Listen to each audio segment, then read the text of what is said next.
Thank you, Madam Chairman. Thank you for the invitation. I want to congratulate you on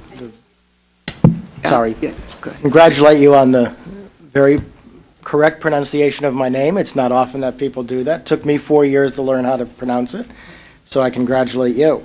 COFPACE is made up of the American Congress on Surveying and Mapping, the American Institute of Architects, the American Society of Civil Engineers, MAPS, and the National Society of Professional Engineers. We have been the organization that has strongly supported the Brooks Act, which you mentioned in a question to the earlier panel, which provides for a qualifications-based selection, or QBS, process for the selection of architect engineer services. A&E services amount to about 0.1% of the life cycle cost of a project or a program, but the quality of the AE service determines the price and the efficiency of the other 99.9% of what government does.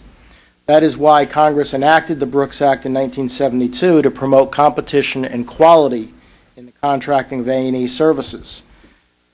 The Brooks Act predated the introduction of concepts that Mr. Shabbat mentioned in his statement of best value and past performance in a lot of the procurement legislation that was passed in the 80s and 90s, and we like to say that we were for best value and past performance before it was cool to be for those things. QBS is simple. Agencies publicly announce their requirements for A&E services. Firms submit their qualifications, resumes of personnel, and their past projects that demonstrate their competence and qualifications for a project. The agency reviews and evaluates and interviews the firms, and then selects the firm it deems most qualified. And there is then a negotiation of a price that is fair and reasonable to the government. And as the law says, the price must be fair and reasonable to the government. And if agreement cannot be reached, the agency then moves on to a negotiation with the next ranked firm. In your letter of invitation, you asked that we comment on whether new procurement methods are beneficial to small business contractors. I believe in the old adage that if it ain't broke, don't fix it.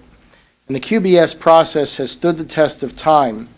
It has not only been federal law for 35 years, but it's in the American Bar Association Model Procurement Code for state and local government. And over 35 states have enacted many Brooks Acts. It has enjoyed bipartisan support in Congress for decades. So if it ain't broke, why are agencies trying to fix it?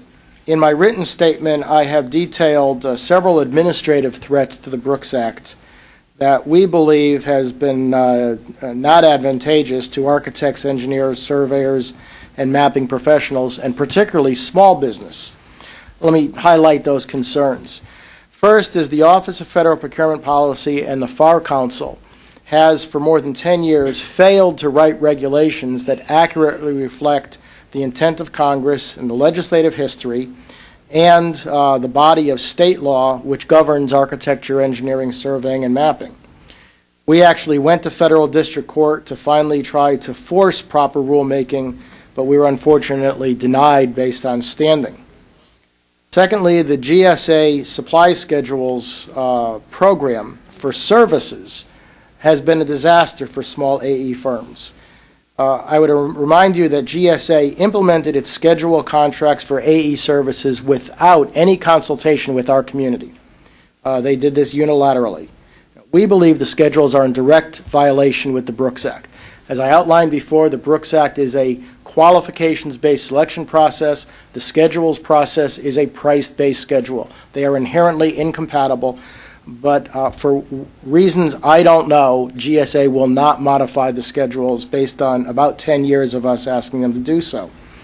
Madam Chairman, I've been around this community long enough to have worked with Congressman Jack Brooks on these issues. One of the overriding reasons why he wrote the Brooks Act was that he believed in competition. He believed that federal AE contracts should not go to the biggest firms with the slickest brochures and the most effective lobbyists. Rather, there should be competition, particularly by small business. The GSA schedule has gone back to exactly what Mr. Brooks feared. The biggest firms get on the schedule, and as Mr. Williams said, it's then a license to sell. I'd use a little different word as to what it's a license to do, but it is a license that very much disadvantages small business. Third, it's been 10 years now since Congress enacted legislation authorizing the design-build process for federal construction projects. That's a project delivery method by which an agency can contract with one entity to perform both the AE services and the construction services. Design-build was never intended to supplant the Brooks Act. We supported the legislation. It was intended to work with the Brooks Act. We believe now that there's a 10-year history, it's time for Congress to evaluate whether design-build, in fact, has been a success. Is it permitting the independent oversight on the part of the designer? Is it saving time, money, and upholding quality? And is it having a negative impact on small businesses, not only as prime contractors, but for specialty subcontractors such as geotechnical engineers, land surveyors, topographic mapping firms, or landscape architects, who are regulated down to third or fourth tier subcontractors?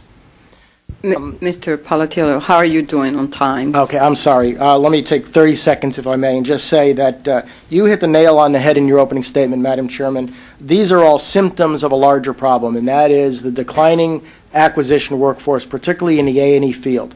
As you said, you've got more and more work going out with fewer and fewer contracting officers, and so they're being forced to try to implement these other methods, but we don't think the result has been good for the taxpayer. Thank you very much. Thank you very much.